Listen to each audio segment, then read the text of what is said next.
அனைவருக்கும் வணக்கம். தமிழக வெற்றி கழகத்துக்குள்ள ஜாதி பிரச்சனையை கொண்டு வர துடிக்கும் சில பேர். இது யார் அப்படின்றத பார்ப்போம். டெல்லி செல்லும் ராசா கனிமொழி எதுக்காக அப்படின்றத வீடியோக்குள்ளே சொல்கிறேன். மீண்டும் மீண்டும் அத்துமீறும் தாவேகாவினர். முதல்வர் என்ன முடிவு எடுக்க போகிறார் அப்படின்றத பற்றி நம்ம பேசுவோம். அமைச்சரவையில் எடுக்கப்பட்ட சில முடிவுகள், ரகசியம் காக்க வேண்டிய சில முடிவுகள் திடீர்னு கசிஞ்சிருக்கு. இதை பற்றி பேசுவோம். ஆனால் ரொம்ப மக்களுக்கு சந்தோஷமான ஒரு விஷயம், இளைஞர்களுக்கும் சந்தோஷமான விஷயம். ஸ்கிப் பண்ணாமல் பாருங்கள், நிறைய விஷயங்கள் தெரிய வரும். மறக்காமல் வீடியோவை ஷேர் பண்ணிடுங்க, வீடியோக்கு ஒரு லைக்கை பண்ணிடுங்க.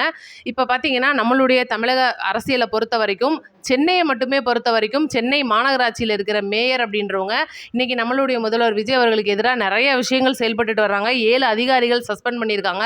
சஸ்பெண்ட் பண்ண கையோட அந்த சிஎம்டிஏ உடைய மிகப்பெரிய ஊழல் இப்போ வெளியே வந்திருக்கு. அதாவது ஒரு காலத்தில் அதிக வளர்ச்சி நிதிக்கும் சென்னையுடைய பெருநகர அந்த நிறைய சம்மந்தப்பட்ட விஷயங்களுக்கு நிதி கொடுக்குற சிஎம்டிஏலேயே இன்னைக்கு நிதி இல்லை, அடுத்த மாதம் சம்பளத்துக்கு போட காசு இல்லை அப்படின்றது இன்னைக்கு திமுக தலையில் விழுந்த பெரிய இடியாக தான் பார்க்கப்படுது. 200 கோடி ரூபாய் நம்மளுடைய அரசுகிட்ட கையேந்தி நிற்கிறாங்க அவங்க. அது ஒரு பக்கம் இருக்கட்டும். இதுக்கெல்லாம் யார் காரணம்? சம்பந்தமே இல்லாமல் முதல்வர் ஸ்டாலின் அவர்கள் கலைஞர் அவர்களுடைய பேரில் நூற்றாண்டு விழா, கலைஞர் அவர்களுடைய சமாதி, கலைஞருக்கு பேனா எல்லாமே இதிலிருந்து செஞ்சுருக்காங்க அப்படின்ற ஒரு தகவல். இன்னைக்கு சென்னை மேயர் பிரியா அவர்கள் மிகப்பெரிய ஒரு சிக்கலில் சிக்கி தவிக்கிறாங்க. அவங்க மேலே ஏகப்பட்ட ஊழல் குற்றச்சாட்டுகள் வர்ற ஒரு நிலையில் ஒரு மிகப்பெரிய குண்டை ஒன்றை தூக்கி போட்டிருக்காங்க. என்ன அப்படின்றத நான் சொல்லிடுறேன். இன்னைக்கு தமிழகத்தில் ஜெயலலிதா அம்மாவுடைய காலகட்டங்களில் ஆரம்பிக்கப்பட்ட அம்மா உணவகங்கள் சிறந்து விலகிறதுக்கு விஜய்லாம் காரணம் கிடையாதுங்க, திமுக தான் காரணம் அப்படின்னு பகீர்னு ஒரு குண்டை தூக்கி போட்டிருக்காங்க. எப்படி நம்மலாம் அப்போல்லாம் கோமால இருந்தோம் அப்படின்றத சொல்லாமல் சொல்லியிருக்காங்க. என்னென்னா, திமுக ஆட்சி காலத்தில் அவங்க வந்த உடனே, ஸ்டாலின் அவர்கள் வந்த உடனே பார்த்தீங்கன்னா முதல்ல இழுத்து மூடின விஷயம் அம்மா உணவகங்கள். ஏழைகளோட வயிற்றில் அடித்தது இந்த திமுக அந்த சாப்பாட்டு மூலியமா அப்படின்றது எல்லாருக்குமே தெரியும். இதில் யாருக்காவது அனுபவம் இருந்துச்சுன்னா சொல்லுங்கள். ஏன்னா எங்கள் ஏரியாக்களில் நாங்கள் கண்ணு முன்னாடி பார்த்துருக்கோம். பாலடைஞ்ச பங்களா மாதிரி ஆயிடுச்சு அந்த அம்மா உணவகங்கள். இன்றைக்கி அது புதுப்பிச்சு துளிர் விட்டுக்கிட்டு இருக்கு. ஒரு மாதத்துக்கு 1,50,00,000 பேர் அந்த சாப்பாடை சாப்பிட்டுட்டு இன்னைக்கு அவங்களுடைய வேலைகளை கவனிச்சுக்கிட்டு வர்றாங்க. அந்த மலிவான உணவு தரமாக கிடைக்கிறதுக்கு நம்ம முதல்வர் வழிவகை செஞ்சிருக்கார் அப்படின்னா இது சாதாரண விஷயம் கிடையாதுங்க. ஆனால் மேயர் பிரியா சொல்கிற விஷயம் பார்த்தீங்கன்னா தற்கூரிக்கு எடுத்துக்காட்டாக இருக்குது. தற்கூரினா இவங்க தான், இவங்கன்னா தற்கூரி தான் அப்படின்னு சொல்கிற மாதிரி இருக்குது.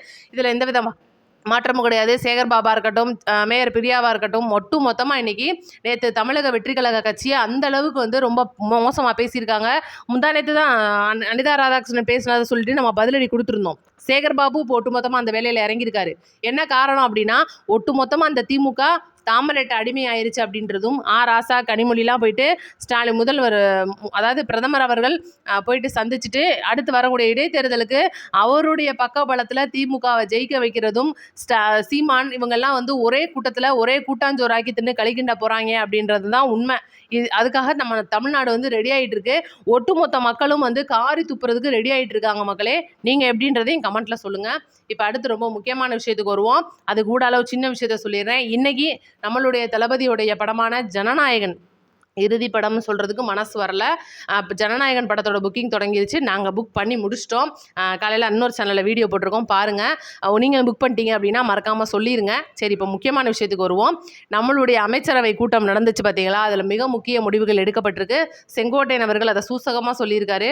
வரக்கூடிய நாட்களில் அடுத்த மாதத்துல இருந்து பார்த்தீங்கன்னா, அதாவது செப்டம்பர் அல்லது ஆகஸ்ட் அல்லது செப்டம்பர்லேருந்து மகளிருக்கான அந்த 2,500 ரூபாய் பணம் விழுகிறதுக்கு அனைத்து ஏற்பாடுகளும் பண்ணி முடிச்சு அப்படின்றதும், இது ஒரு சர்ப்ரைஸ் அப்படின்றதும், இளைஞர்கள் அதாவது வேலையில்லா இளைஞர்கள் பட்டதாரிகளுக்கான அந்த 4,000 ரூபாய் மாசத்துல விழுகிறதுக்கும் அமைச்சரவையில் ஒப்புதல் தெரிவிச்சிருக்காங்க. வரக்கூடிய பட்ஜெட்ல அதுக்கான நிதி ஒதுக்க போறாங்க அப்படின்றது தான் உண்மையிலே சந்தோஷமான விஷயமா இருக்கு. ஓகே, இப்போ இந்த ஒரு விஷயம் அப்படின்றது நம்மளுடைய முதல்வர் அவர்கள் வெளியில யார்கிட்டையும் சொல்லிடாதீங்க, வெளியில இது கசிஞ்சிடக்கூடாது அப்படின்றதுல ரொம்பவே முடிவா இருந்தாரு. எப்படியோ அரசல் புரசலா பேச்சுவார்த்தைகள்ல இந்த விஷயங்கள் வெளியில வந்துருச்சு. இருந்தாலும் நம்ம காதுல வந்த விஷயத்த நம்ம பொதுமக்களுக்கு சொல்லணுமே அப்படின்றதுக்காக சொல்லிட்டேன். நிறைய பேர் கேட்குறீங்க, 1000 ரூபாய் வாங்க முடியலையே, 2,500 ரூபாயாவது தந்துருவாங்களா அப்படின்னு கேட்குறீங்க. நீங்கள் எல்லாருமே இந்த தனிப்பட்ட முறையில் பதிகிறாங்க, ஆன்லைனில் ப்ரைவேட்டில் போய் உட்காந்துட்டு காசு அவ்வளோ கொடுங்கன்னு கேட்குறாங்கன்றதுக்கெலாம் ஏமாந்துடாதீங்க. அழகாக இ-சேவை மையம், அரசோட இ-சேவை மையம் போங்க. அங்கே உங்களுக்கு எல்லாமே டீட்டெயிலில் சொல்லுவாங்க. உங்களுக்கு ஒரு வேளை அது வரக்கூடிய நிலைமையில் இருந்துச்சு, நீங்கள் அதுக்கு தகுதியானவர்கள் அப்படின்னா கண்டிப்பாக உங்களுக்கு அந்த பணம் கிடச்சிரும். இளைஞர்களுக்கும் அதே பொருள் தான், அந்த படித்த சர்டிஃபிகேட்டை பதிஞ்சாலே அவங்களுக்கும் வந்துடும். இதுதான் தகவல். அடுத்து முக்கியமான விஷயத்துக்கு வருவோம். இன்றைக்கி தமிழக வெற்றி கழகத்தில் இன்னைக்கு ஜாதி அப்படின்றதுக்கே நம்ம இடமே இல்லை அப்படின்றதுல நம்ம தெளிவாக இருக்கோம். ஏன்னா ஆதி திராவிடர் நலத்துறை அந்த ஒரு விஷயம் பார்த்தீங்கன்னா, அந்த பழங்குடியினர் ஒட்டுமொத்தமான அந்த அமைச்சரவையை சமூக நீதித்துறையாக மாற்றினது நம்மளுடைய தமிழக வெற்றி கழக அரசு. அப்படி இருக்கும்போது அவங்க பார்த்தீங்கன்னா ஞான சௌந்தரி நம்ம நேற்று கூட புஷி ஆனந்த் அவர்கள் மேலே வழக்கு போட்டதா தூக்கி எரிஞ்சிருப்பாங்க பார்த்தீங்களா. இன்னைக்கு அவங்க திமுகவுடைய கைகூலியாக சேர்ந்து செயல்பட்டு இருக்காங்க. அவங்களுடைய கணவரும் சரி அவங்களும் சரி உருக்கமாக முதல்வருக்கு ஒரு லெட்டர் எழுதியிருக்காங்க. என்னன்னா, நாங்கள் அடிப்படை உறுப்பினர்லேருந்து எங்களை தூக்கிட்டீங்க, நாங்கள் ஏற்றுக்கிறோம். ஆனால் நான் ஒரு தலித் பெண்ணாக இருக்கிறனால என்னை தூக்கிட்டீங்களே, அப்போ தலித்துக்கு அவ்வளோதான் மரியாதையா அப்படின்ற மாதிரி ஒரு மோசமான ஒரு விஷயத்த சொல்ல வந்திருக்காங்க. யோசிச்சு பாருங்க, எங்கேருந்து ஆரம்பித்து எங்கே போய் நிற்கிதுன்னு பாருங்கள். அரசு வழக்கறிஞர் நியமனத்தில் 30 லட்சம் ரூபாய் புஷி ஆனந்த் அவர்கள் வாங்குறாரு, மோகன்ராஜ் அவர்கள் வாங்குறாருன்னு சொல்லிட்டு கம்ப்ளைண்ட் பண்ணவங்க இன்னைக்கு அவங்க அதோட உண்மைத்தன்மையை தெரிஞ்சு அனைத்து அரசு வழக்கறிஞர் கூட்டமைப்பும் சேர்ந்து அதை ஒட்டுமொத்தமாக மறைச்சு, இல்லைங்க அப்படிலாம் கிடையாது, இந்த அம்மா ஏதோ வேறு ஏரியா கட்சியில் கைகூலியாக மாறிட்டாங்க போல் பொய்யான தகவலை பரப்புகிறாங்கன்னு சொல்லிட்டு சொன்ன உடனே நம்ம தலைமை இந்த முடிவு எடுத்தாங்க. இப்போ நம்ம முதல்வர் அவர்களுக்கு லெட்டர் எழுதியிருக்கிறதுல தலித்துன்ற வார்த்தை எங்கேருந்து வந்துச்சு? இவங்களுடைய ஜாதியை யாராவது கேட்டாங்களா? இல்லை இவங்களுடைய சமூகத்தை யாராவது இழுத்தாங்களா? கிடையவே கிடையாது. அவங்களுடைய பொறுப்புல இருந்தும் அவங்களுடைய உறுப்பினர்லேருந்தும் கட்சி உதிகளுக்கு உட்படாமல் அவங்க நடந்தனால நீக்கி இருக்கிறதுக்கு சம்மந்தமே இல்லாமல் இவங்க தமிழக வெற்றி கழகத்துக்குள்ள ஜாதியை கொண்டு வர்றாங்கன்னா எப்படியாப்பட்ட ஆட்களோட கையில் இவங்க சிக்கியிருக்காங்க அப்படின்றத நீங்கள் யோசிச்சு பாருங்க மக்களே. இன்னைக்கு திருமாவளவன் அவர்கள் இருக்கட்டும், எடுத்துக்காட்டாக நான் சொல்கிறேன், முந்தானேத்து கூட சமூக நீதித்துறை அமைச்சர் வன்னியரசுடைய துறையை சேர்ந்த ஒரு விடுதிக்கு MC ராஜா அப்படின்ற விடுதிக்கு சைதாப்பேட்டையில் திடீர்னு முதல்வர் ஆய்வுக்கு போகிறாரு. ஒவ்வொரு துறைகள்லையும் தெரிஞ்சு நடக்கும் முதல்வருடைய ஆய்வு அப்படின்றது. ஆனால் வன்னியரசு அவர்களுக்கு முதல்வர் விஜய் அவர்கள் அங்கே போகிறது 10 நிமிஷத்துக்கு முன்னாடி தான் தெரிஞ்சிருக்கு. போகிறாரு. மாணவர்கள் அதிகப்படியான குறைகளை சொல்கிறாங்க. சாப்பாட்டில் புழு கிடக்குது, அசிங்கமான வார்த்தைகளை வார்டன் திட்டுறாங்க, எங்களை வெளியில் போடுறாங்க, எங்களால் லேட்டாக வந்துட்டோம் அப்படின்னா எங்களை உள்ளே விட மாட்டேன்றாங்க, சமூக விரோதிகளால் நாங்கள் பார்க்கில் தாக்கப்படுறோன்றாங்க. அவ்வளோ விஷயத்துக்கும் இன்றைக்கி முதல்வர் முடிவு கட்டியிருக்காரு. சாப்பாட்டில் குறை இருந்துச்சு அப்படின்னா அடுத்த செகண்டில் வார்டன் நீத்தப்படுவாங்க. மாணவர்கள்ட்ட தப்பான விஷயம் அவங்க காதுக்கு போச்சு அப்படின்னா உடனடியாக அவங்கள தூக்கிடுவோன்னு சொல்கிறாங்க. ஏகப்பட்ட விஷயங்கள் இன்றைக்கி மாறுதலாக நடந்திருக்கு. அந்த ஒரு விடுதி மாணவர்கள் ரொம்பவே சந்தோஷமாக இருக்காங்க. அமைச்சர் வன்னியரசு அவர்கள் இதை சந்தோஷமாக சொல்கிறாரு. இவ்வளோ விஷயங்கள் இருக்கும்போது இந்த சமூக நலத்துறையை அந்த துறையை மாற்றிட்டு மறுபடியும் எங்களுக்கு ஆதி திராவிடர் கொடுங்க, பழங்குடியினர் நலத்துறையாக கொடுங்கன்னு சொல்லிட்டு இன்னமும் அந்த ஒரு சமூகத்துக்குள்ளேயே நாங்கள் சுற்றணும்னு சொல்லிட்டு திருமாவளவன் அவர்கள் ஆசைப்படுறாரு. அப்படின்னா இது என்ன தமிழ்நாடு அப்படின்றது தெரில. ரைட்டு, இப்போ தமிழ்நாடு நாள்னு சொல்லிட்டு நம்ம நேற்று கொண்டாடினோம் பார்த்தீங்களா, இதுக்கு ஒரு விளக்கம் கொடுத்துருக்காரு ஒரு திமுகவுடைய முன்னாள் அமைச்சர் அப்படின்னு சொல்லலாம், தங்கம் தென்னரசு. எப்படின்னா, தமிழ்நாடு நாள் அப்படின்ற நாள் ஆரம்பித்ததுலேருந்து இன்னைக்கு தமிழ்நாடு இருக்கிற வரைக்கும் அனைத்தும் செஞ்சது திமுக. எப்படி அனைத்தும் செஞ்சது திமுக? நான் தெரியாமல் கேட்குறேன், தமிழ்நாடு நூற்றாண்டு வளாகம்னு நீங்கள் எதுவும் வச்சுருக்கீங்களா? தமிழ்நாடு நூலகம்னு எதுவும் வச்சுருக்கீங்களா? ஒட்டுமொத்தமாக தமிழ்நாட்டை சமாதியில் போட்டவங்க நீங்கள். ஆனால் தமிழ்நாட்டு நாளுக்கு வரைக்கும் நாங்கள் இன்ன வரைக்கும் தமிழ்நாட்டுக்கு செஞ்சோம்னு வாய் கூசாமல் சொல்கிறீங்களே, தமிழ்நாட்டுக்கு நீங்கள் என்ன செஞ்சீங்க? ஐயா கலைஞர் இருக்கும்போது செஞ்ச விஷயங்கள் ஏராளம், அதை நீங்கள் கொள்ளையடித்தது தாராளம், இதெல்லாம் ஓகே. ஆனால் இன்றைக்கி நீங்கள் டெல்லியில் போய் படுத்து கிடக்கிறது கண் கூட தெரியுது.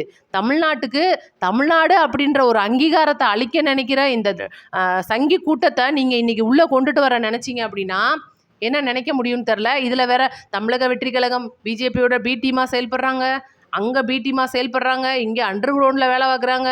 இப்படிலாம் தமிழக வெற்றி கழகத்தை மாற்றி மாற்றி பேசினவங்க இன்றைக்கி ஒட்டு மொத்தமாக டெல்லியில் தன்னுடைய கட்சியை கொண்டுட்டு போய் அடமான வச்சு இரட்டை இலை போலவே சூரியனையும் மண்டியிட வச்சிட்டாங்க. அப்படின்றதும் இன்றைக்கி தமிழர்களாகிய அவங்க குனிஞ்சே ஆகணும். இன்றைக்கி திமுகவினர் குனிய வேண்டிய விஷயம் இது. யாரை எதிர்த்தாங்களோ அவங்களுடைய தலைவர்கள், அம்மா ஜெயலலிதா அம்மா யாரை முன்னின்று கேட்டாங்களோ, மோடியா லேடியான்னு கேட்ட இடத்துல இன்றைக்கி எடப்பாடி பண்ணின தப்பு, இரட்டை இலையை கருக்கிட்டாரு. இந்த மாதிரி விஷயம் திமுகவுக்கும் சீக்கிரம் நடக்க போகுது. அதிமுக மெல்ல அழிஞ்சுக்கிட்டு வர மாதிரி திமுகன்ற ஒரு கட்சியே இல்லாமல் மண்ணோட மண்ணா போகுது.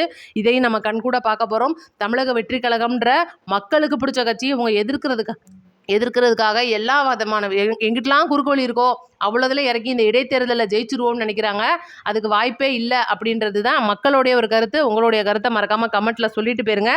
அதை விட ரொம்ப முக்கியமாக நிர்மல்குமார் அவர்களுடைய மின்சாரத்துறையில் ஊழல் நடக்குது அப்படின்லாம் சொல்லிட்டு இருந்தவங்க நேற்று மதுரையில் இறங்கி நின்று சோழவந்தானில் பீஸ் கட்டையை பிடுங்கிட்டு போகிறது முதற்கொண்டு இன்றைக்கி நியூஸில் லைவாக போயிட்டுருக்கு.